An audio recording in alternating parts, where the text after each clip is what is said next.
Okay, Java students, welcome back. This time we're going to look at some code dealing with inheritance. So the first thing I'm going to show you is a person class. And by no means is this what I would consider a well-made class. The name of the person, I'm just going to use a string instead of the composite class called name. We're going to have a social security number. I'm just going to assume that's 9 digits. And a weight. So a person has a name, has a social security number, and has a weight. Here's an all arg constructor, and notice I'm using my setters in my constructor. I did not do any validation in my setters, but I did add validation goes here in each of my 3 setters. As far as the social security number, just wanted to show the modification to a getter method. And I did this the long way, but anyway, the whole purpose of this code is to return the social security number as something like 123-12-1234, something like that. 3 digits, a dash, 2 digits, a dash, and then 4 digits. So that's what all that's about. There's my set social security number, and by the way, I'd validate here. Get weight, set weight, validate here, and I modified this toString. What I did in the toString is instead of taking this one, which was given to me by Eclipse, I created one that formatted the output to me a little neater. So this is my personal preference. And the one other thing I want you to see here is I use my getter for my social security number, which, if you remember, does all this work in this toString. Use the date format to set my weight, and that's it for that particular class. So nothing that we haven't done over and over and over again. I'm going to go back into person, and I'm going to build me a person. So I have a person named Dennis. This is his social security number, and this is how much he weighs. He doesn't wish that. He weighs that. I'm getting there, and that's my ideal weight, and that's where I'm going to stop. And anyway, yada, yada, yada, yada. Back to what's going on here. So I'm going to run this, and it's going to create a person, and then it's going to call the toString in person, and that's what it's going to look like. So it's going to take the field values from Dennis, social security number, there's my dashes, weight, and so on. I could run it again and again and again. If I wanted, I can change my field values. Just make sure I have 9, 1, 2, 3, 1, 2. I think I need one more. And I could change this to something else. And then I can run it. And there's the output, 1, 2, 3, 5, 6, 6, 7, 8, 9. The weight is changed and so on. Okay. So the next thing I'm going to do is I'm going to make a student. And I'm going to say a student is a person. So since a student is a person, a student's automatically going to have a name, a social security number, and a weight. And a student's going to have available to it all of these methods here inside of person. So let's take a look inside of student. And inside of student,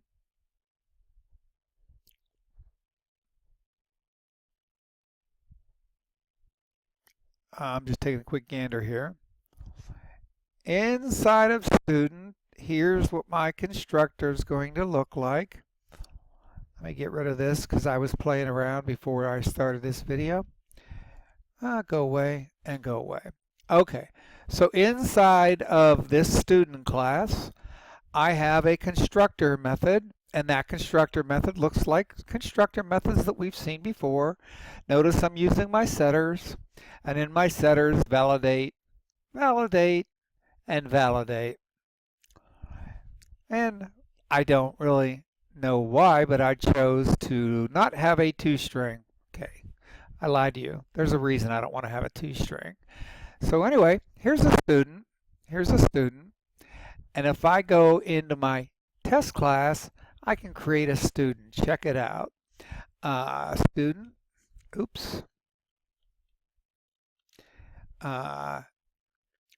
Student, I'll just call it U, gets new student.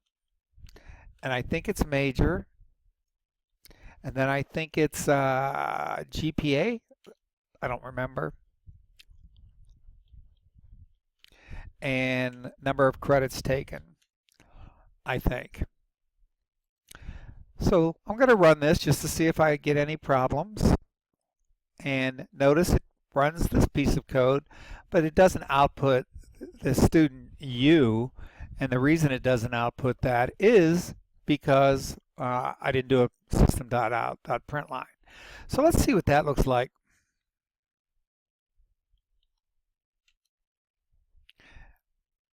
Oh, let's try that again. SYSO.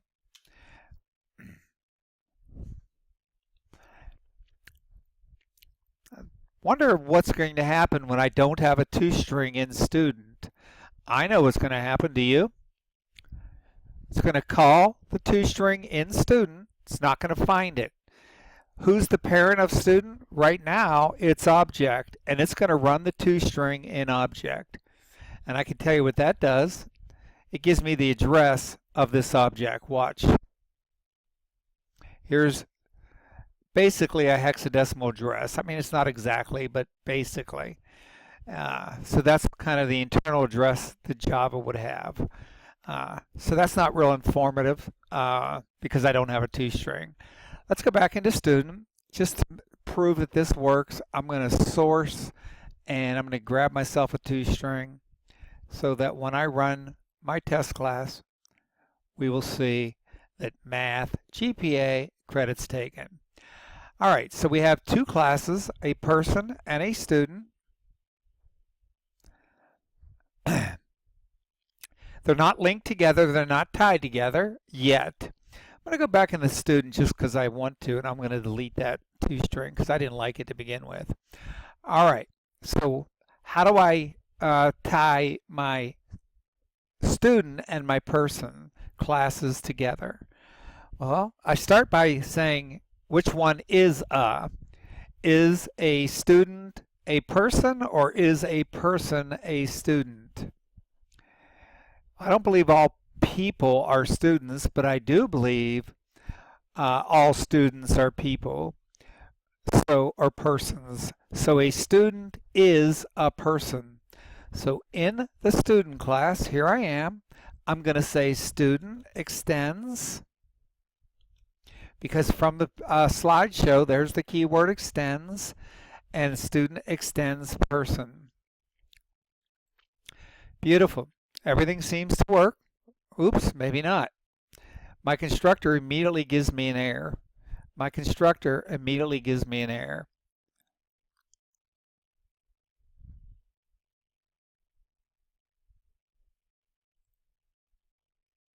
I'm going to jump back to the to the Google Slides real quick and take a look at this one slide.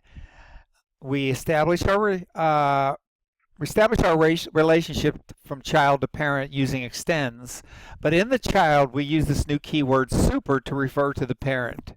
And now this is why I'm here. The first line in every single constructor needs to be a call to the constructor in the parent class. So here's my constructor, and the first line needs to be a call to the parent. Well, let me give you a little hint. It's already there because all semester long we have seen super like that. Whether I delete it or not, Java will always put it right there as the first line. So remember, super is the parent, so it's calling the parent, which is now person, and it's looking in person to see if there happens to be a no arg constructor. And there isn't, and that's why I'm getting that error. That's why I'm getting that error. If I create a quick no arg constructor, let me just copy this, see if I can do that real quick. And I go back, I think that error is going to go away. So now I have a no-art constructor in my person class, and I'm going to go back and look in student, and notice the red squiggly went away because this call to the constructor and the parent is fine. If I wanted it that way. I may or may not wish to have it that way, depending on what I'm trying to accomplish.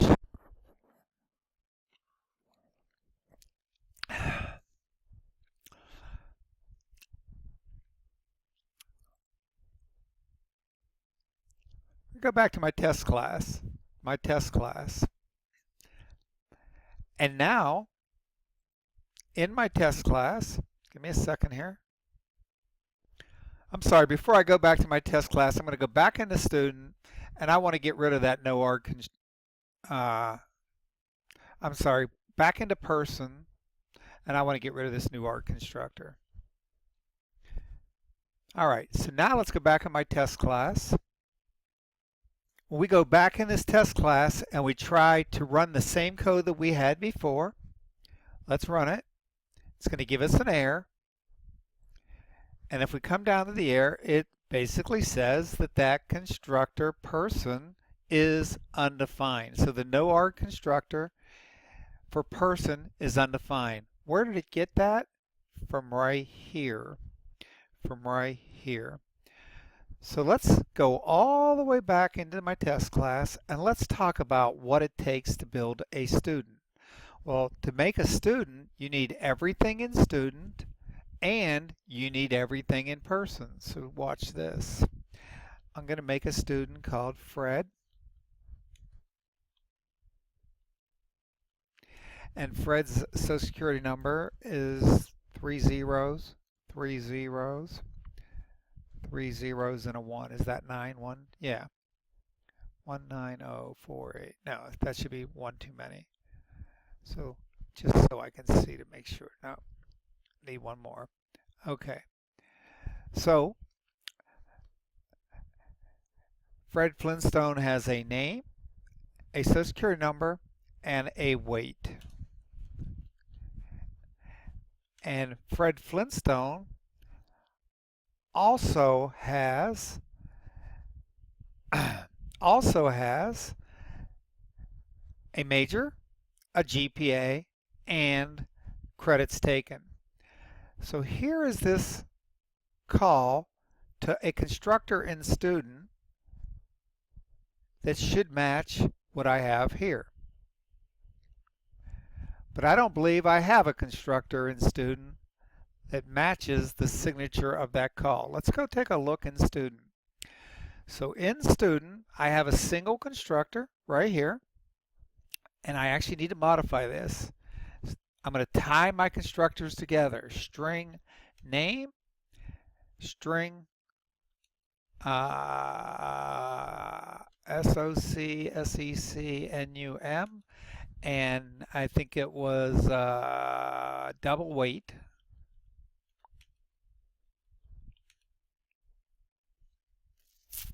Okay, so now I have everything I need to build a student and everything I need to build a person. Now watch in my super.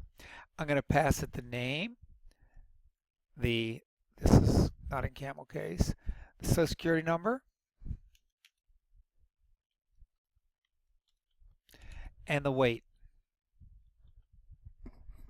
As soon as I do that, the red squiggly goes away.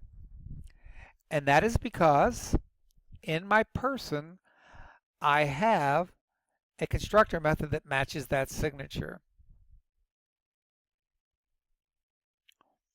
I think when I run this is going to go away. I'm not sure. We'll find out. So I'm going to go back to my test class and take a look. I left off a double quote. Hopefully you were screaming to me when I did that. And this is also a string, my social security number, so I need double quotes around that. And now all my red squigglies go away. So it's string, string, double, int. going to run it and see what happens. When I run it, I don't get an error this time. And I get Fred Flintstone, the Social Security number, and the weight.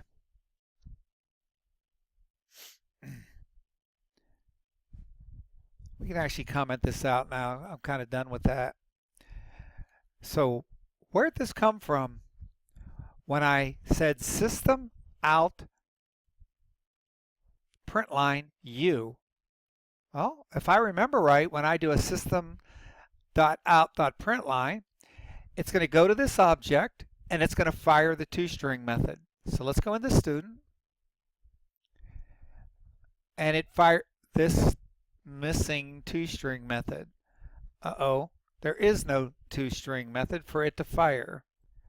If you recall from the PowerPoint presentation, if I go back, method overriding occurs when a method exists with the exact same name and signature in both parent and child classes. If a method is called from the child object, Java will look inside of that child object for that method. If it finds it, it runs it. If not, it looks at it in its parent. If not, it looks in the parent, and it goes right up the line. So that is what just happened when I did system.out.println on the student object. So back in student, there is no toString. So what happened is the toString here in parent class ran. And that's what this is right here. Name, security number, weight. So now in my student class, I need a toString, and I have one down here. I'll bring it forward. So here's a toString in my student class. And notice I formatted major, GPA, and credits taken. Notice I'm using my get major, my get GPA, and my get credits taken. The benefit of using the getters here is if somebody formats the data inside of either or all of these three, I could take advantage of it in the toString. So I did that. I did not do any formatting in here, my bad. I did it in the other class. But watch when I run it. It's going to find a toString, and it's going to run the right toString.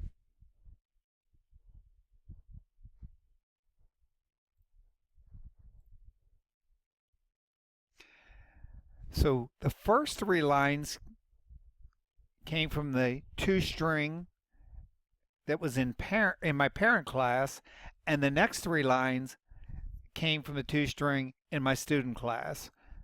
So now there's my Fred Flintstone with his Social Security number, with his weight, with his major, with his GPA. Let's go back and look at the student too. I did not point this out. The first line in my toString in my child class or my student is a call to the toString in the parent. So this is how I get these three lines from here. This is how I get these three lines from here. Okay, that's longer than I ever want to make any videos, so I am going to stop this and I'll see you in the next video.